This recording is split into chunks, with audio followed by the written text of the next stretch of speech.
Alright, I've got a video here.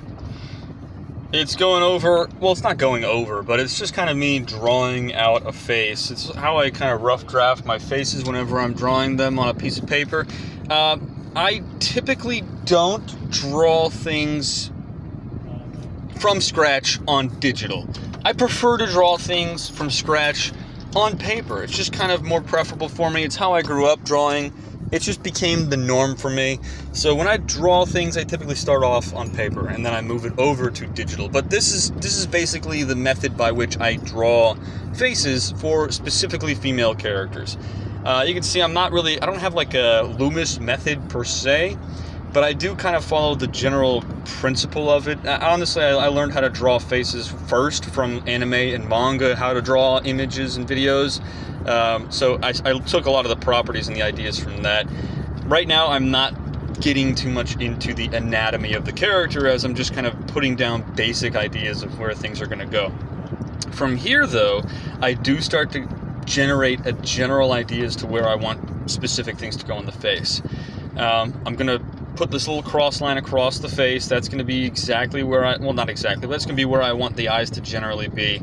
I usually start off with a triangle for the nose. You can do this in multiple different methods. Obviously, a triangle, you can draw a triangle from pretty much any perspective, and it's going to wind up a pretty decent decent analogous image for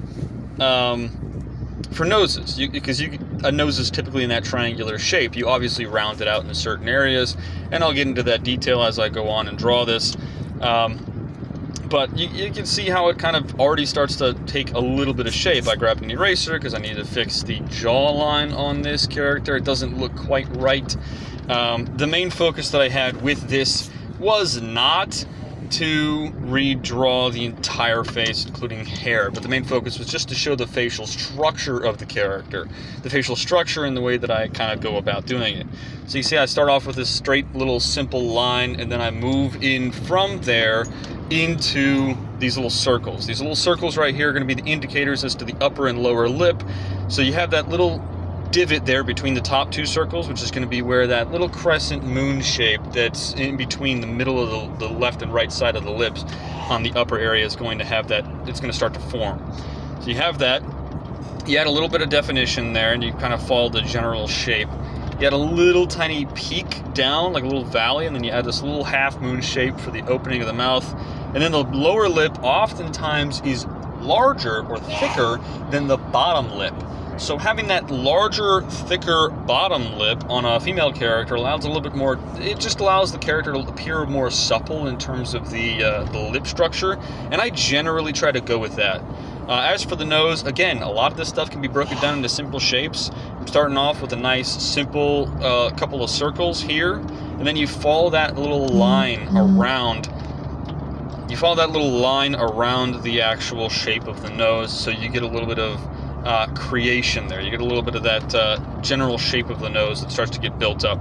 You can add in the bridge, and then you go from that into the eyes. Now, you notice how I don't have the actual line as the midway point across the eyes. That's because when I was learning anime and manga, they actually had two lines. You'd have the upper line, and then you have the lower line, and the eyes would go in between those lines.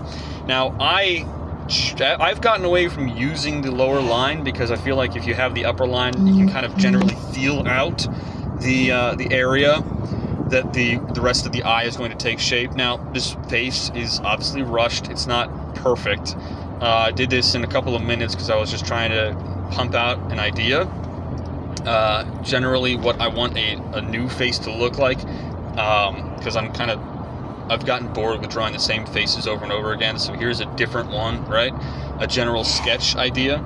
So right after you draw the eyes, put in some eyebrows. I mean, it's pretty simple. Put in some eyebrows and just kind of put them in there in the area that they're supposed to go, right above the eyes. Obviously, the eyebrows are going to change position based off of the angle of the image. So if you're looking down on it from a bird's eye view, they're going to be closer to the eyes. If you're looking at it from a worm's eye view, so you're looking up at the character from below, the eyebrows are going to appear like they're further away from the image. Pretty basic. So you have that, right? that's pretty much the basic shape of the face. Now, if you were doing something like a Loomis method, you'd have those lines there to indicate the angle of the cheekbones, the jawline, where the mouth is supposed to be. It's all in line. You can get far more technical in this. This is kind of my method. I will make a video going over the Loomis method. I'll make a video drawing everything out and going through and making sure that everything is exactly where it's supposed to be, so I can show you the differences between my method and the Loomis method. As for hair, generally having the hair start off on one side or the other and curve over to the other side is preferable in my opinion, just for creating stylized hairstyles. You create a couple of strands, and the hair I'm not really focusing on for this. I just really wanted to put in some hair so you didn't have like a bald head kind of hanging around in the middle of nowhere, right? You get this one big strand, and then you get these smaller ones. You get this little volume on the sides. That's about it. Now, if you're wondering why the video is not shot in like a high professional quality, it's because I'm doing everything on my phone, and I don't have a stand. I don't have a camera stand for my phone. And on top of that, there was a lot of noise in the background. There's a lot of noise in the background for this video, so I am recording over it with my own voice. So that's the reason why. Now, you can see I really need a stand. I need to figure something out for that, because the camera quality, I'm not a very good cameraman. I'm missing half the video at times. Put a little bit of iris in there. I get that the little pupil in the middle there. Yeah, I mean, it's pretty simple. This is my method. I'm not saying this is the perfect method. Obviously, if I did the Loomis method, you would have far more symmetrical appearances. But this is nice and quick, and then you can make slight adjustments as you go on with the character. This is more so to get it down in terms of a sketch and finalize it, and then go from there, right? Like, that's the idea. With me, I'm not trying to go super detailed on every image right off the bat. I want to get the general idea, the general guidelines, the shape, the area that I want them to occupy, and then once I put it into the digital program, that's when I make some changes. But you can see here, that's about it. It's pretty simple, and I wrote a little line there. A face, yay, woohoo! That's it, that's the end. So let me know your thoughts. Again, I know I have to work on getting higher quality video going.